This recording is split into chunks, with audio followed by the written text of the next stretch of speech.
القصه ديالنا كتبدا مع هذا الشخص اللي كتشوفوه دابا في الصوره. انت ملي كتشوف هذا الشخص اول مره كيبان لك دري درويش داخل سوق راسو، ولكن الا وريتك الحقيقه ديالو غادي تكتشف ان هذا واحد من ابشع المجرمين اللي عرفاتهم اليابان في العصر الحديث. Takahiro Shiraishi, known as the Twitter killer. Mr. Shiraishi used Twitter, now called X, to find his victim. Was Takahiro Shiraishi.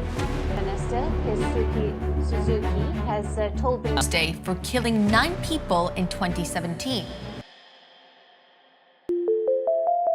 هاد الدري كان كيستعمل الحساب ديالو في تويتر بحال شي صناره كتصيد بها النفوس الضعيفه. كان كيدخل هاشتاغات ديال الناس اللي كيهضروا على الاكتئاب والانتحار وكيوهمهم باللي هو المنقذ وغادي يموت معاهم باش ما يبقاوش بوحدهم، ولكن الحقيقه هي انه كان كيستدرجهم لدارو باش ينفذ فيهم ابشع جرائم ديالو. فاليوم غادي نعرفوا كيفاش هاد الوحش كان كيستغل الهشاشه ديال الناس باش يرتكب الجرائم المرعبه، وغادي نعرفوا شنو لقات الشرطه وسط واحد الصندوق كان عنده في دارو. فإلا بغيتوا تعرفوا الأحداث ديال هاد القصة تبعوا معايا الآخر وما تزقلوا والو.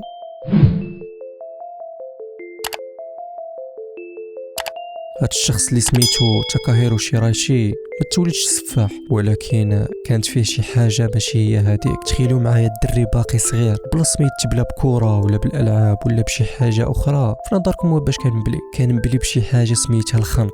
اختو عاودات باللي واحد النهار دخلت للبيت خوها ولقاتو هو وصاحبو دايرين الحبال في عنقهم وكيزيروا على راسهم حتى الوجوه ديالهم كتبدا تسرق، وهاد البليه بقات فيه حتى كبرت معاه، يعني ما مشاتش ولات هي الطريقه الوحيده اللي كيحس بها بالمتعه. وفاش كبر تاكاهيرو ما كانش عنده مع القرايه بزاف، فهنا اضطر انه يحبس القرايه ديالو ويمشي يخدم في واحد المنطقه سميتها كابوكيشو في طوكيو. هاد البلاصه معروفه بالنشاط والكباريات، بمعنى اخر دار الدعاره. فتما بدا الخدمه ديالو وكان الدور ديالو هو سكوت، يعني خدمته هي يدور في الزنقه او لا في تويتر ويحاول انه يقنع البنات يخدموا في الكباريات، لدرجه انه وصلت به الوقاحه انه يجر البنات القصيرين تحت 18 عام، وهذا الشيء خلاه انه يتشد وتحكم عليه المحكمه ب 14 شهر ديال السجن. وملي خرج لقى راسو ما عنده والو وحتى الخدمه ما لقاهاش، فهنا تحول لواحد البرطمه صغيره ورخيصه في مدينه زاما. ثم وسط داك العزله والفقر الشيطان اللي كان مخبع فيه من صغرو قرر انه يخرج. وهنا تاكاهيرو فهم باللي الزنقه ما بقاتش خدامه ليه حيت وجهه تفرش، فشنو دار؟ دخل تويتر وتما اكتشف باللي كاينين فرائس سهله، الناس ضايعين ومكتئبين والناس كتقلب غير اللي يسمع ليها. وهنا فين بدات الرحله ديال السفاح تويتر اللي صدمت العالم كامل. كانت اول ضحيه ليه في عام 2017. تاكاهيرو كما قلت لكم كان يلاصقو في داك البرطمو. فالمهم دخل تويتر وبدا كيقلب، تطحت عينو على واحد البنت سميتها ميزوكي، كان العمر ديالها 21 تقريبا. ميزوكي كانت كتمر بظروف نفسيه صعيبه وكتقلب غير على شي واحد يسمع ليها. فهنا تاكاهيرو دخلها واحد الدخله وقال لها انا حاس بك وحتى انا باغي ننتحر، وشنو بان لك تجي عندي ونسكنوا انا وياك ونعاونوا بعضياتنا. ميزوكي مسكينه يسحب ليها لقات الشخص المناسب واللي غادي يفهمها، ولكن اللي ما كانتش عارفاه هي انها مع الشخص الغلط. فهنا هزت حوايجها وجمعات فلوسها وعطاتها ليه باش يخلصوا الكرا، ولكن غير دازت ايام قليله ميزوكي بدات كتحس بالندم حيت ما فادها بوالو، كتشوف راسها غير هي اللي كتصرف وجالس غير في الدار ما كيخدم ما والو. فهنا بدات كتهضر مع واحد الدري صاحبها قديم سميتو شوجو. تاكاهيرو ملي عاقبها كتهضر مع واحد اخر خرج داك الوحش اللي كان مخبع لداخل، ماشي حيت كيبغيها ولا كيغير عليها، لا غير حيت خافها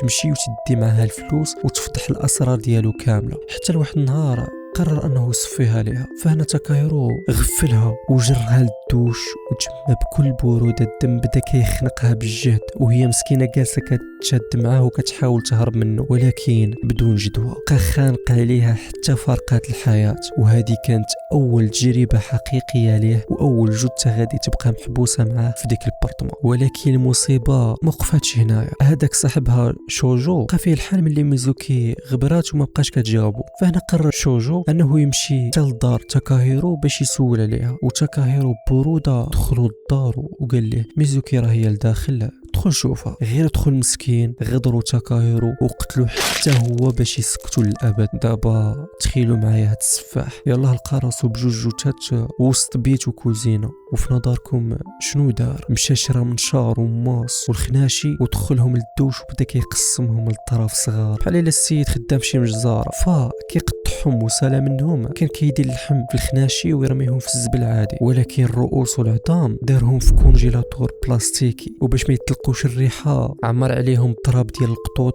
باش يمتص داك الريحه خانزه وما يعيقوش به الجيران. فهنا تاكاهيرو ولا كيعجبو هاد الشيء، مابقاش كيقنعو غير انه ينصب على البنات وصافي، بل ولا كيتلدد حتى في القتل ديالهم. تخيلوا معايا في ظرف شهرين قتل 9 الناس بمختلف الاعمار، يعني كل سيمانه كيجيب ضحيه ويقتلها، وكان كيستدرج الضحايا ديالو بنفس الطريقه. كيدخل تويتر كيشوف شي بنت كتمر بظروف صعيبه وكيبدا ياكل لها عقلها حتى كيقنعهم يجيو عنده للدار، وكيسرق ليها فلوسها وكيتعدى عليها، وفي الاخير كيصفيها ليها وكيبدا يقطع فيهم ويديرهم في كونجيلاتور. تخيلوا معايا الوقاحه ديال هاد الوحش، كيقضي نهارو عادي كياكل وكيشرب وحاط الرجلين فوق الصنادق فيهم 9 ديال الرؤوس مقطوعين. تاكاهيرو كان غادي يستمر في القتل لمده طويله لو كان ما طاحش في الضحيه التاسعه اللي سميتها ايكو تامورا. فاش غبرات ايكو خوها ما كانش سهل، دخل الحساب ديالها في تويتر ولقى الميساجات كاملين مع هذا الشخص، وبمساعده واحد البنت اللي وافقت تعاون البوليس دارت مع تاكاهيرو موعد باش يتلاقاو هي وياه. وهنا تاكاهيرو صحاب ليه لقى الضحيه رقم 10، ولكن اللي ما كانش عارف هو ان هذيك المره كانت هي النهايه ديالو. وفي نهار 31 اكتوبر 2017 البوليس دقوا الدار ديالو ودخلوا عليه وسولوه فين هي ايكو تامورا. تاكاهيرو هنا ببروده شير ليهم لواحد الصندوق وقال لهم راه كاينه تما. وفاش حلوا البوليس داك الصندوق تصدموا من داك الشيء اللي شافوا، لقاو 9 الريوس بشريه و240 قطعه ديال العظام والاطراف مخبعه وسط التراب. وفي الاخير كيتشد واعترف بالجرائم ديالو كامله، المحكمه حكمت عليه بالاعدام سنه 2020.